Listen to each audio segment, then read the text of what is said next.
Saudaraku, sejumlah mahasiswa dan puluhan masyarakat dari 5 kampung di Kecamatan Silihnara menggelar unjuk rasa di PT PLN Persero pada Selasa 13 September 2022. Masyarakat yang tergabung dalam 5 kampung tersebut diantaranya Kampung Wih Sagi Indah, Lenga, Wih Bakong, dan Wih Pesam. Masyarakat tersebut mengklaim bahwa tanahnya terdampak pembangunan pembangkit listrik tenaga air atau PLTA Pesangan 1 dan 2.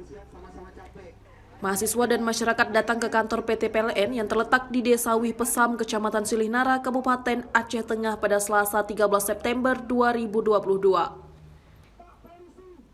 Kedatangan mereka ke kantor PLN didampingi Gerakan Mahasiswa Nasional Indonesia atau GMNI Aceh Tengah untuk menanyakan penyelesaian ganti untung lahan mereka yang digunakan oleh PLN. Ketua GMNI Aceh Tengah Saparuda menyampaikan, mereka datang untuk menyampaikan aspirasi masyarakat di 5 desa tersebut. Menurutnya, aspirasi masyarakat yang sudah bertahun-tahun itu tak kunjung selesai. Tampak di lokasi pintu masuk ke kantor PLN, puluhan pihak keamanan dari Polres Aceh Tengah sudah bersiap untuk mengamankan tersebut.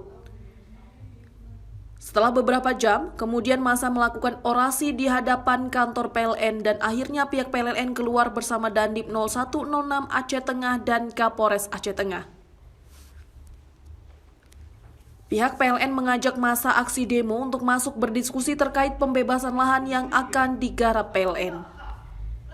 Manajer UPP Sumbagut II, Andi Fala menyampaikan terima kasih kepada perwakilan masyarakat dan mahasiswa yang menyambut baik permintaannya untuk berdiskusi di kantor PLN. Ia juga menyampaikan terkait ganti rugi lahan menantikan pihak Badan Pertanahan Nasional atau BPN Aceh Tengah yang akan melaksanakan pengukuran ulang di lahan yang akan digarap berdasarkan dokumen PLN. Apabila pada pengukuran nanti ada hak masyarakat yang belum dibayar, maka pihak PLN akan melaksanakan pembayaran. Hal tersebut dilakukan agar tidak ada konflik sedemikian berulang kembali di tahun yang akan datang. Dari Aceh Tengah, Romadani, Tribun Gayo TV.